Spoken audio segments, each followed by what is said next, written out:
അതുപോലെ നമ്മൾ ഏതൊരു അവസ്ഥയിലാണോ ജീവിക്കുന്നത് ആ അവസ്ഥയിലായിരിക്കും മരിക്കാൻ കാരണമാവുക. സുബ്ഹാനല്ലാഹ്. ഇമാം ഇബ്നുൽ ഖയ്യിം റഹിമഹുല്ലാഹ് അദ്ദേഹത്തിന്റെ പ്രസിദ്ധമായ ഗ്രന്ഥമായ അദ്ദാഉ വദ്ദവാ എന്ന ഗ്രന്ഥത്തിൽ പറഞ്ഞതായി കാണാം ചില ഉദാഹരണങ്ങൾ.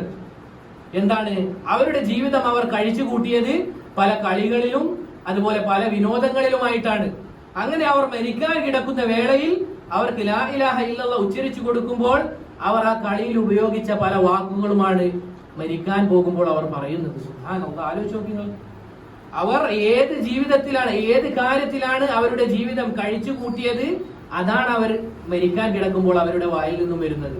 മറ്റു ചില ആളുകൾ അവരോട് പറയുകയാണ് ലാ ഇലാഹ ഇല്ലല്ലാഹ് നീ ഉച്ചരിക്കുക. അപ്പോൾ അവർ കൊടുക്കുന്ന മറുപടി അതെനിക്ക് പറയാൻ സാധിക്കുന്നില്ല എന്നാണ്. സുബ്ഹാനല്ലാഹ്. ആലോചിച്ച്, അത് പറയാൻ സാധിക്കുന്നുണ്ട്, അതെനിക്ക് പറയാൻ സാധിക്കുന്നില്ല എന്ന് ഇയാൾക്ക് പറയാൻ സാധിക്കുന്നുണ്ട്, പക്ഷേ ലാ ഇലാഹ ഇല്ലല്ലാഹ് ചൊല്ലാൻ പറ്റുന്നില്ല. എന്താണ് കാരണം? അവരുടെ ജീവിതം അവർ കഴിച്ചു കൂട്ടിയത് മറ്റു ചിലതിലുമാണ്.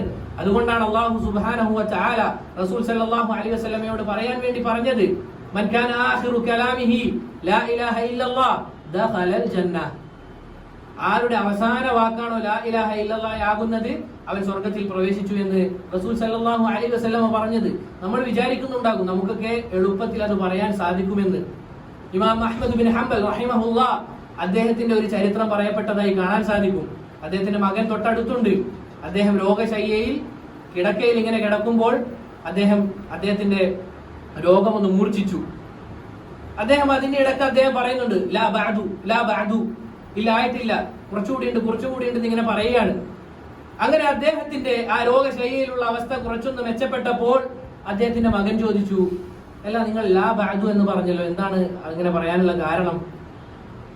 അപ്പോൾ ഇമാം അഹ്മദ് പറയുകയാണ്, ഞാൻ ആ സമയത്ത് മരണത്തെ അഭിമുഖീകരിക്കുന്ന സമയത്ത് ശൈത്താൻ വന്നുകൊണ്ട് പറയുകയാണ്, ഓ അഹ്മദേ നീ എന്റെ കയ്യിൽ നിന്ന് വിട്ടുപോയല്ലോ എന്ന്. നോക്കണം നിങ്ങൾ, ആ സമയത്ത് എങ്ങാനും സ്വന്തം തന്നെ അത്ഭുതം കൂറുകയാണെങ്കിൽ തീർന്നു.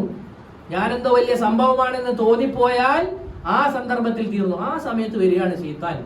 ആരാണ് സഹോദരങ്ങൾ? ഇമാം അഹ്മദ്, ഇമാമു സുന്ന അഹ്മദ് ബിൻ ഹംബൽ, അദ്ദേഹത്തിന്റെ അടുക്കലേക്കാണ് ശൈത്താൻ വരുന്നത്. എന്താണ് നമ്മുടെ അവസ്ഥ?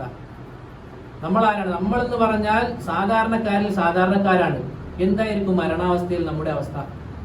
എന്തായിരിക്കും നമ്മൾ ഉച്ചരിക്കാൻ പോകുന്നത്? ലാ ഇലാഹ ഇല്ലല്ലാഹ്. ഇതൊക്കെ സംഭവിക്കാൻ പോകുന്ന കാര്യങ്ങളാണ്. അതുകൊണ്ട് സഹോദരങ്ങളെ, ഇതാ ഇന്ന് നമുക്ക് സമയമുണ്ട്.